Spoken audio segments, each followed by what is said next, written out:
جس کا وہ حقدار ہے۔ جنوبی وزیرستان آپریشن میں جان کا نذرانہ پیش کرنے والے 12 بہادر شہیدوں کی نماز جنازہ، وزیر اعظم اور فیلڈ مارشل سید عاصم منیر کی بھی شرکت۔ وزیر اعلیٰ خیبر پختونخوا علی امین گنڈاپور نماز جنازہ میں نہیں تھے۔ وزیر دفاع خواجہ آصف کہتے ہیں، خیبر پختونخوا میں بھارتی حمایت یافتہ دہشت گردوں نے ہمارے بہادر جوان شہید کیے۔ جنازے میں سول اور عسکری قیادت نے شرکت کی۔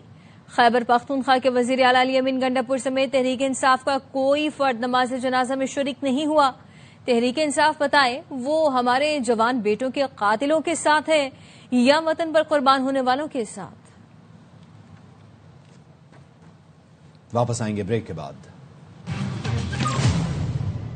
Welcome back. وزیر اعظم کا سیلابی صورتحال کے پیش نظر عوامی ریلیف کے لیے بڑا اقدام۔ سیلاب متاثرہ علاقوں میں صارفین سے اگست کے بجلی بلوں کی وصولی روک دی۔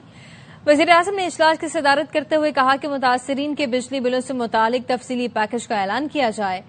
IMF سے معاملات طے پانے کے بعد پیکج کا حتمی اعلان ہوگا۔ جن متاثرہ صارفین سے اگست کا بل وصول کیا جا چکا وہ آئندہ ماہ ایڈجسٹ کیا جائے گا۔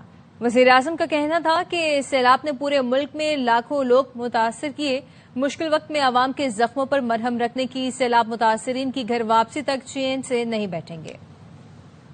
وفاقی حکومت نے سیلاب زدگان کے لیے ریلیف کا اعلان کیا ہے۔ حکومت نے سیلاب متاثرہ علاقوں میں اگست کے بجلی کے بل معاف کر دیے ہیں۔ وفاقی وزیر توانائی اویس لغاری یہ کہتے ہیں کہ وزیر اعظم کے بر وقت اور عوام دوست فیصلے پر شکر گزار ہوں۔ سیلاب زدہ علاقوں میں اگست کے بجلی بل معاف کر دیے گئے ہیں۔ وفاقی وزیر کی جانب سے کہا گیا بجلی بلوں کی مد میں جمع شدہ رقوم واپس ہوں گی۔ پاور ڈویژن فیصلے پر فوری عمل درآمد یقینی بنائے گا۔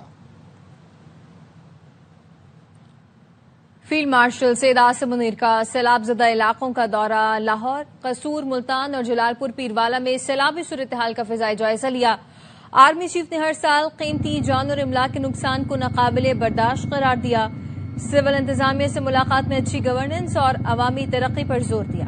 سیلاب سے بچاؤ کے لیے فوری اقدامات تیز کرنے کی ہدایت کر دی۔ متاثرہ افراد کی بحالی اور دوبارہ آباد کاری کے لیے مکمل تعاون کی یقین دہانی کرائی۔ ISPR کا کہنا ہے کہ فیلڈ مارشل کو ریسکیو اور ریلیف آپریشنز پر تفصیلی بریفنگ بھی دی گئی۔ سیلاب زدگان نے پاک فوج کی بروقت مدد پر شکریہ ادا کیا۔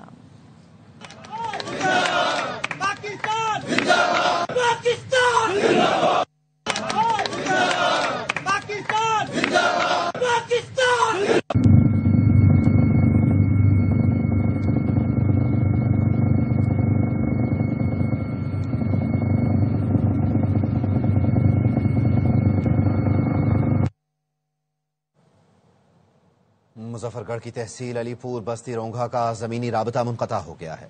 6 روز سے 3000 سے زائد سیلاب متاثرین گھروں میں محصور ہو کر رہ گئے ہیں۔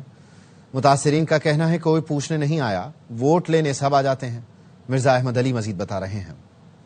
علاقہ ڈمر والا روڈ ہے، بستی رونگھا کے ہم باہر موجود ہیں، متاثرین سیلاب بھی موجود ہیں۔ یہ لوگ اپنی مدد آپ کے تحت ٹیوب کے اوپر چارپائیاں رکھ کر اپنا سامان متاثرہ علاقوں سے باہر نکال رہے ہیں۔ سیلاب متاثرین بھی ہمارے ساتھ موجود ہیں۔ کتنے دن سے آپ لوگ اس آفت میں؟ ہفتہ ہم کو تھی گیا ہے، اتنا گر کئی امداد بالکل کئی نہیں پوچھنا، اتنا گر ووٹ گنن کی ڈھیر آمدن۔ 500 گھر ہے، 3000 قریب بندہ ہے، دیواریں سب کی گر چکی ہیں۔ پانی آ رہے کی وارننگ دی تھی آپ؟ نہیں، ہمیں کوئی بھی وارننگ نہیں دی۔ ان کے مطابق 3000 سے زائد لوگ موجود ہیں، فیملیز موجود ہیں، جن میں بچے بھی ہیں، بزرگ بھی ہیں اور بیمار بھی ہیں۔ یہاں پر کسی قسم کی کوئی سہولت نہیں ہے۔ علی پور کے 30 سے زائد مواضعات جو ہیں ان کا زمینی رابطہ ختم ہو چکا ہے۔ بہت سی آبادیاں ایسی ہیں جس میں لوگ ابھی بھی موجود ہیں اور اپنی مدد آپ کے تحت وہاں سے باہر آنے کی کوشش کر رہے ہیں۔ آزاد کشمیر میں اسلحے کو ڈنڈے مار مار کر ہلاک کر دیا گیا۔ بھمبر کے گاؤں سنگھڑ میں 15 فٹ لمبا اسلحہ نکلا۔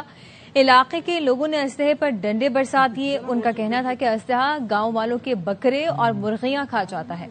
خواتین مویشیاں چرانے جاتے ہوئے ڈرتی ہیں۔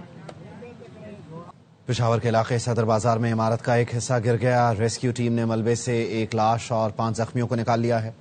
تفصیل کیا ہے بتا رہے ہیں نواب شیر۔ بالکل، پشاور صدر میں عمارت کا کچھ حصہ گر گیا ہے جس کے ملبے تلے کچھ افراد جو ہے وہ دب گئے ہیں اور ریسکیو آپریشن اس وقت جاری ہے۔ ہمارے ساتھ ڈی جی ریسکیو موجود ہے۔ 6 آدمیوں کی ٹریپ ہونے کی اطلاعات تھی، تو 6 کے 6 آدمی جو ہیں ہم نے ریکور کر لیے ہیں۔ ایک بدقسمتی سے ان میں جاں بحق ہو گیا ہے، ایک جو ہے وہ تشویشناک حالت میں ہے اور 4 زخمی جو ہیں وہ معمول کے ان کو زخم تھے جن کو ہم نے ہاسپٹلز ریفر کر دیا ہے۔ جیسا کہ آپ لوگ دیکھ رہے ہیں کہ ریسکیو کی جو امدادی ٹیمیں تھیں انہوں نے 6 افراد کو جو ہے وہ ملبے تلے سے باہر نکال دیا ہے، جن میں سے ایک جان بحق ہو چکا ہے جبکہ باقی جو ہے وہ زخمی ہے اور ان کو اسپتال منتقل کیا گیا ہے۔ لندن میں مظاہرین آمنے سامنے آ گئے، تصادم کا خطرہ بڑھنے لگا، فورسز کی بھاری نفری موجود ہے۔ تارکین وطن کے خلاف نکلنے والی ریلی کی قیادت دائیں بازو کے اسلام مخالف رہنما ٹامی رابنسن کر رہے ہیں۔ شرکاء دریائے ٹیمز کے جنوبی حصے سے ویسٹ منسٹر کی طرف بڑھ رہے ہیں۔ انسانی حقوق کی تنظیموں نے جوابی ریلی نکالی، 1000 افراد برسل اسکوائر سے وائٹ ہال تک مارچ کر رہے ہیں۔ مظاہرین نے مہاجرین، خوش آمدید اور نفرت کے خلاف اتحاد جیسے نعرے بھی لگائے۔ نیوز اسٹوڈیو سے فی الوقت اتنا ہی۔